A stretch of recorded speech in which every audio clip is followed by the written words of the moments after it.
Hello everyone, happy Friday. Welcome from me from my kitchen. As you can hear in the background, oh, I just leant on my oven. As you can hear from the background, the kettle is almost boiled, which is fantastic because today I'm going to use my new tea strainer and show you all having some tea in my kitchen. Last week I spoke for 15 minutes and I couldn't upload it to IGTV because it was too long, so I am only going to speak for 10 minutes today. Before we make our tea, which I'm really excited because it's not normal tea, obviously, because it's me.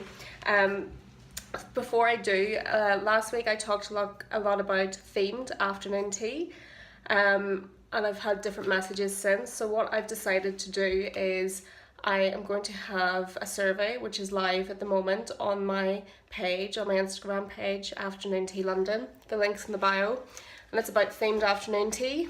And really what I'm asking you is to try and find out what people care about when it comes to afternoon tea, which is specifically themed, and what the most important elements are, because it's a very mixed topic, and because themed afternoon teas are so popular at the moment, I wanted to check out and see what you thought.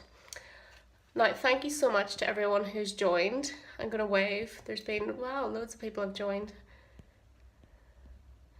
So today I'm going to make my tea. So this is a loose leaf tea, as you can see, and it was given to me by Wajeeha Amin, who is a relationship and life coach. She's amazing, love her. But it says on it, dream, dare, do.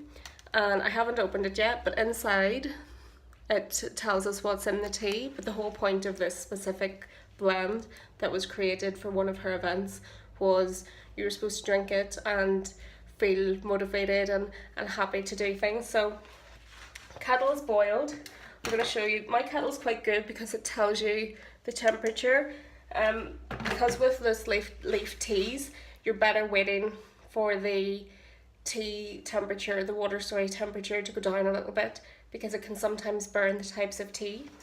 I got my new tea strainer today. Look at this, isn't it so cute? And it comes with this little silver plate to add it on whenever you take out. So first things first, we'll get this opened. Look, I'm going to hold it up close. It says tea and it's a little house. Okay, so that's it. So we're going to get ready to put the tea in there. Move my tray back. So this is, I'm going to just prepare the tea on a tray, and today I'm using my London mug. Pick this up.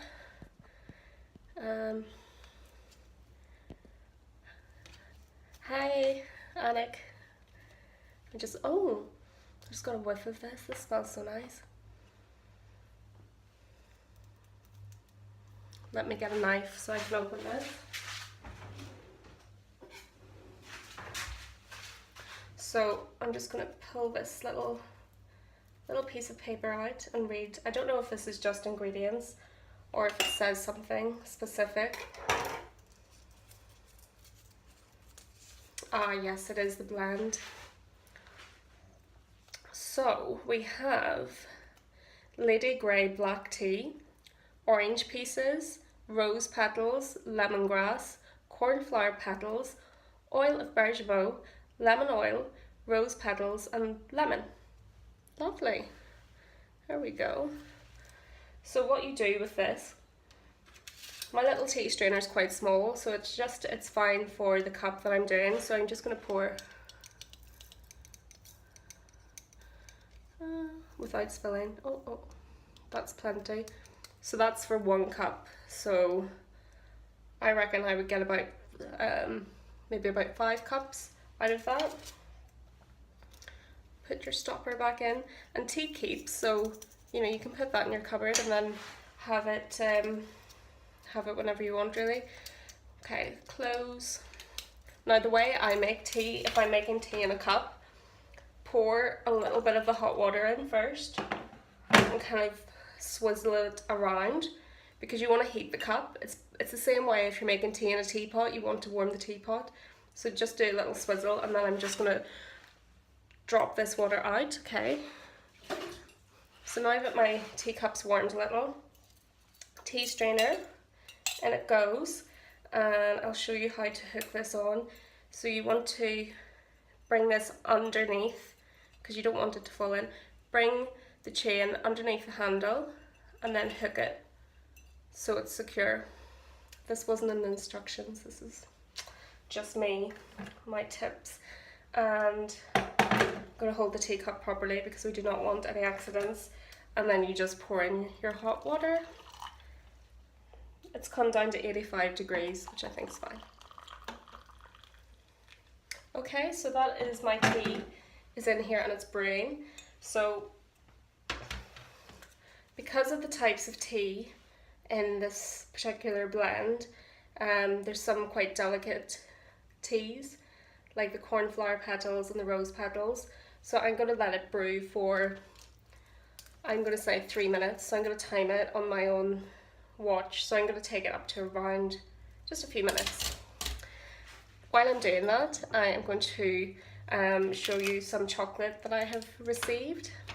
So this is from Bloom Delight, who make amazing handmade chocolates. So they are actually the sole provider for chocolates for the Ritz, and I have some, so I'm going to have some of those.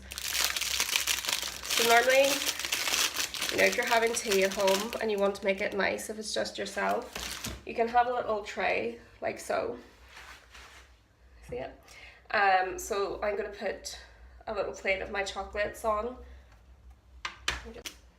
Okay, so I'm going to just take these out and put them on a plate, and then once I have done this, I'm going to show you.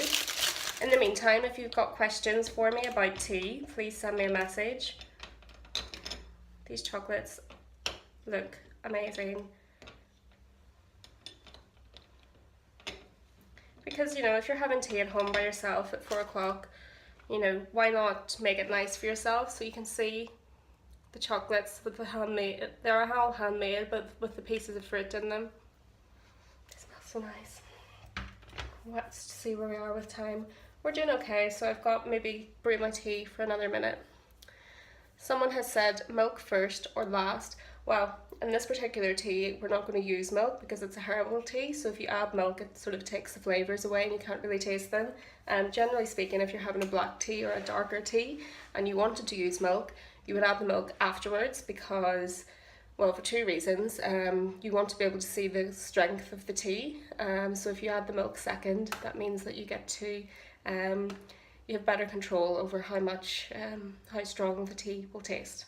And second of all, the reason why some people put milk first is back when porcelain became fashionable in England, I'm not sure the date off the top of my head, but you know, over 100 years ago, not everyone could afford porcelain, so there was a cheaper version, and if you put the boiling water from your kettle into the china, well, it wasn't china, the fake porcelain teacup, it would crack. So what people had to do was they used to put the milk in first to make sure that it wouldn't crack.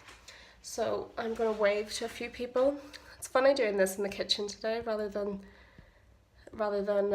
doing it from the living room.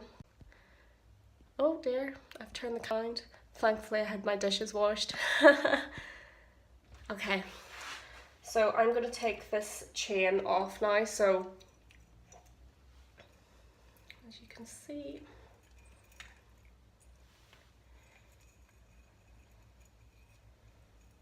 got it. So we take that out, I'm going to hold it over, and then this is where the little,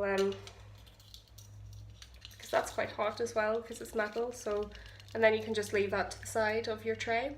So then you just put that down. So now that the tea is brewed, oh, I almost dropped it. Now that the tea is brewed, I'm going to taste it and tell you what it's like, and then maybe we can all have our dream to go along with it. Smells nice. Still quite hot, so I think that was 85 degrees that I brewed it to.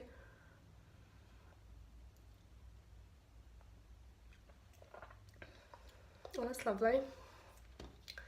Let's see. I can taste the lemongrass actually, which I'm quite surprised at. Lovely. So then what you're left with, oh, before I show you, look, lipstick alert. Yes, so what you're left with is a lovely little tray of tea and chocolate, which you can enjoy yourself at home.